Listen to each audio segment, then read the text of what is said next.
গোপুসোনাদের স্নানের জলটা রেডি করে নিয়ে চলে আসলাম গোপুসোনাদের স্নান করাতে। তো দেখো দুজনকে বসিয়ে দিলাম এখানে, সুন্দর করে ফুল দিয়ে সাজিয়ে নিয়েছি আমার গোপুসোনাদের স্নানের জায়গাটা।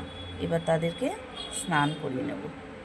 ওম ভগবতে বাসুদেবায় নমঃ, ভগবতে বাসুদেবায় নমঃ, ভগবতে বাসুদেবায় নমঃ, ভগবতে বাসুদেবায় নমঃ, ভগবতে বাসুদেবায় নমঃ, ভগবতে বাসুদেবায় নমঃ। ওম ভগবতে বাসুদেবায় নমঃ। কি সুন্দর সুন্দর করে স্নান করিয়ে দিচ্ছি আমার সোনাদেরকে।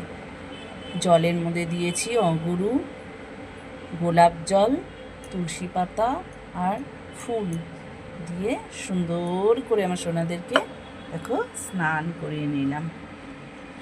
এবারে দিয়ে দেবো ফুল।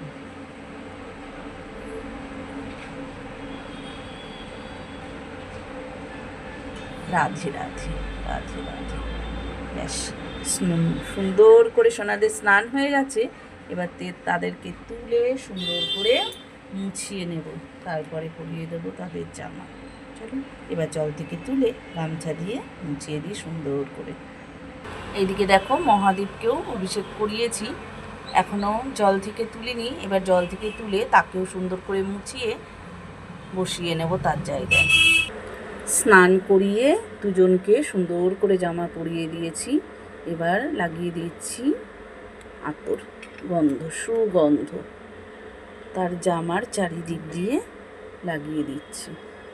ঠিক আছে, অপূর্ব সুন্দর গন্ধ বেরোবে। এবার এই গিরিশোনাকে দিয়ে দেবো।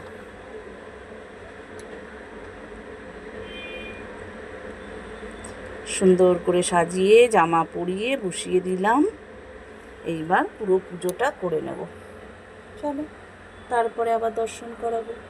রাধে রাধে। একাদশীর পুজো সেরে প্রসাদ নামিয়ে তারপরে দেখো প্রসাদটাকে সুন্দর করে সাজিয়ে নিলাম। এবার এই প্রসাদটা দিয়ে দেবো আমি মেয়ের বাবাকে, তারপরে আমি জল নেব, প্রসাদ নেব।